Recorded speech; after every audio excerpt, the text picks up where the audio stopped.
Hola, ¿qué tal? Soy Guillermo de Spanish with G, un blog dedicado a todos aquellos que quieren aprender a hablar español y hoy vamos a comenzar a estudiar el género de los sustantivos. Los sustantivos son las palabras que usamos para nombrar a los seres vivos, sean estos personas, animales o plantas, a las cosas, ideas o sentimientos. En español, todos los sustantivos son o masculinos o femeninos. Este atributo de masculino o femenino es lo que llamamos el género de los sustantivos. Cada vez que usamos un sustantivo, necesitamos saber si es masculino o femenino, porque esto afecta la forma de otras palabras que solemos utilizar en las oraciones en relación a los sustantivos, como los adjetivos que describen a esos sustantivos o los artículos que los preceden.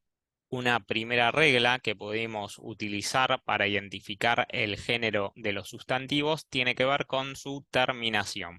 Aunque hay muchas excepciones, podemos decir que en general los sustantivos masculinos terminan con la vocal O y los femeninos con la vocal A.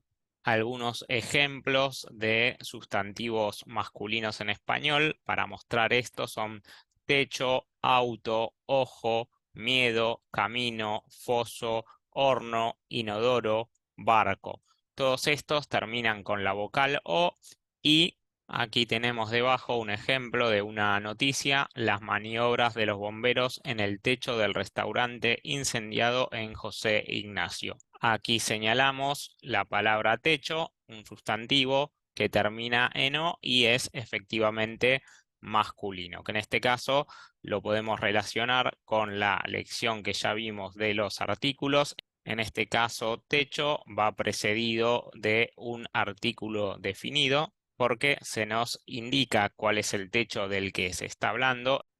Es el techo de un restaurante que se prendió fuego y acá la noticia lo expone como que es algo que el público ya lo conoce. Es el techo del restaurante incendiado en José Ignacio, pero lo que nos importa en esta ocasión es remarcar que el artículo definido utilizado es el artículo el, que es el que corresponde para el caso de sustantivos masculinos singulares. Entonces, ahí vemos la importancia de conocer el género tanto del artículo como del sustantivo para que los mismos coincidan. Eso con respecto a los sustantivos masculinos, y en el caso de los femeninos, dijimos muchos de ellos terminados con la vocal A. Algunos ejemplos son ballena, botella, alegría, tristeza, boca, comida, mesa, silla. Todos estos terminan con la vocal A y son femeninos. Aquí tenemos debajo un ejemplo. Otra noticia: Cataluña limita la comida menos saludable en las máquinas, cafeterías y comedores de centros sanitarios. El sustantivo en cuestión, aquí el que estamos utilizando de ejemplo, es comida.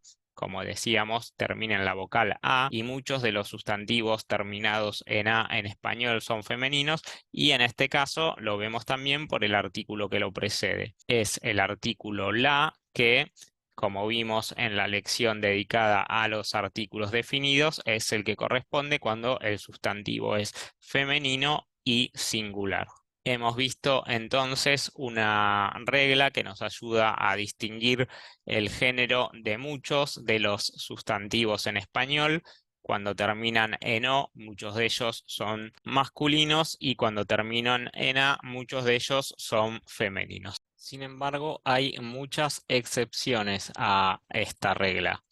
En lecciones posteriores vamos a examinar algunas otras terminaciones típicas de cada género y algunas otras cuestiones relacionadas al género. Ahora, para terminar con este video, vamos a limitarnos a dar algunas excepciones que son justamente lo contrario de la regla que acabamos de ver. Es decir, es verdad, muchos sustantivos masculinos terminan en O y muchos sustantivos femeninos terminan en A, pero hay algunos casos que son justamente lo opuesto, es decir, sustantivos masculinos que terminan en A y sustantivos femeninos que terminan en O. que acá tal vez lo que hay que hacer es simplemente acordárselos de memoria, o bueno, son cosas a las que uno también se va acostumbrando con el uso. Para ver estas excepciones vamos a desplazarnos a otro posteo del blog. Recuerden que todas estas lecciones las tienen escritas en inglés en el blog. Abajo les dejo el enlace. Vamos a ver algunas excepciones. Y tenemos ejemplos de sustantivos femeninos que terminan en o, son moto, foto, mano y radio. Todos estos son sustantivos femeninos y sin embargo terminan en o. Acá abajo tenemos un ejemplo de una noticia. Caso Barrera: buscan al conductor de la moto desde la cual partió el disparo mortal. Aquí el sustantivo que me interesa destacar es moto, porque como vemos termina en o, sin embargo es femenino, circunstancia que queda clara por el artículo la que lo precede, que es el artículo que se utiliza con sustantivos femeninos. No decimos el moto, como sería el caso si el sustantivo sería masculino, sino que decimos la moto. Y pasando por otro lado a el caso de los sustantivos que, aunque son masculinos, terminan en a. Algunos ejemplos son día, clima, problema, mapa, poema, planeta y fantasma. Todos estos, pese a ser sustantivos que terminan en a, son sustantivos masculinos. Y tenemos debajo un ejemplo con la palabra día. Una nota que dice 10 perfumes suaves y elegantes que duran todo el día y no son los típicos. Y nos interesa acá subrayar el sustantivo día, que aunque termina en a, es masculino, como lo vemos por el artículo el que lo precede, que es un artículo que precede a los sustantivos masculinos. No dice la día, como diría si el sustantivo sería femenino, sino que dice el día, porque día es masculino. Hemos visto entonces una regla general. Muchos, no todos, pero sí una gran parte de los sustantivos masculinos terminan en la vocal o y de los femeninos en la vocal a, pero hemos visto también entonces algunas excepciones a estas reglas. En lecciones posteriores vamos a seguir indagando sobre el género de los sustantivos. Espero que la información hasta acá les haya sido de utilidad y nos estamos viendo en un próximo video. Saludos.